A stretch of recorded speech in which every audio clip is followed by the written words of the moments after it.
Although they treat. Well, I'm going to Mexico tomorrow, so I don't care. What part of Mexico are you going to? Mexico City. What are you doing, to work? Premiere down there, yeah. Oh, okay. Yeah, this thing is global. You always kind of like, when you get caught up in your bubble here, you forget how international these movies are now. Yeah. And sometimes for a movie, you do like 10 premieres in 10 different countries. It feels like it. Yeah, we've been touring it for a while already. Yeah, it's all good, though. That's why you do it, though. Yeah, sure. Sean Edwards, Fox, Kansas City. Just want to say congratulations. This is number 6. Yeah. Like, you've been doing this for how many years now? 15 years. 15 years. Time's kind of flown by, though. I mean, I can't It seems like believe just yesterday when we were like talking about like the very first Resident Evil. Because it was one of the early it's adapters like- of turning video games into a movie. 15 years, 1 wife, 2 kids, $1 billion. It's like, it's been huge. No, and it's gone by so fast. Yeah, that's a great way to look at it, the way you just capsulized it. But the cool part about this, I'm going to talk to you about it, is you decided to shoot this one, the final installment, in Cape Town, South Africa. Why? Yes. Amazing locations. You know, I found these locations. There's an abandoned freeway in the movie, and it's 1.5 miles long.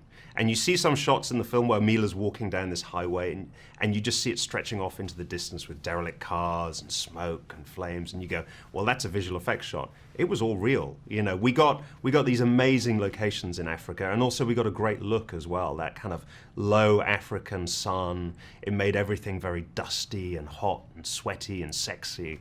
I mean, it really gave the movie a visual identity that I was very, very happy with. How did you stumble upon Cape Town, South Africa, when you were looking for locations to set the movie in? How did you discover that particular part of the world? I've worked in Africa quite a bit. In between doing movies, I do a lot of car commercials. And when it's too rainy in Europe, you know, during the wintertime, everyone goes to Africa because it's lovely and sunny.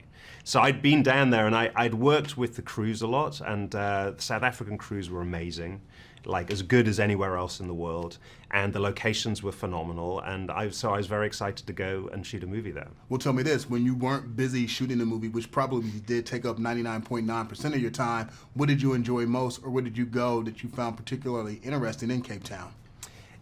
You know, 99.9, I wish it had been that little. It was pretty much 100%. You know, Table Mountain, which is one of the most beautiful things on earth that I've ever seen, the way the cloud spills off the top of Table Mountain. You know, Milla didn't even get to go up there.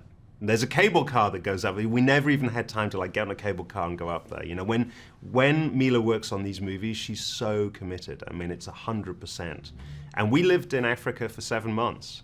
But, you know, she was just training, and then shooting. Well, it's worth it, but I want to find out from you, why did you decide to make number 6 the final?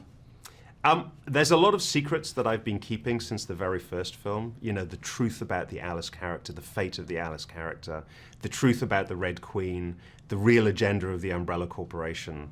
And those are all big secrets that I didn't even tell to Milla. So it was like, it was time to kind of let those secrets out and tell the audience. And I think when you see them, I think an audience will be shocked. And then also it'll make you want to kind of rewatch all of the other movies again in a new light. So you were pretty confident you were going to get this far. You know, I dreamt about it. You know, it could have been really frustrating that I had all these ideas and we would never have kind of got here. But you know, my wildest dreams when I thought, if we are successful, you know, this is definitely the way I'd like to bring the franchise to a close. It's all good. 6 ain't bad. Jordan won 6. Thank you. So did you like that video? Well, I've some interesting movie extras facts for you. Matte paintings were extremely popular before the CGI era. These are actual projections or paintings placed behind foreground objects to trick audiences into believing the actors were in a different location. Examples include the Statue of Liberty jutting out from the sand in Planet of the Apes from 1968, and the Emerald City awaiting Dorothy at the end of the Yellow Brick Road in The Wizard of Oz from 1939. Subscribe to our channel and check the notification bell to always be up to date with all the latest releases.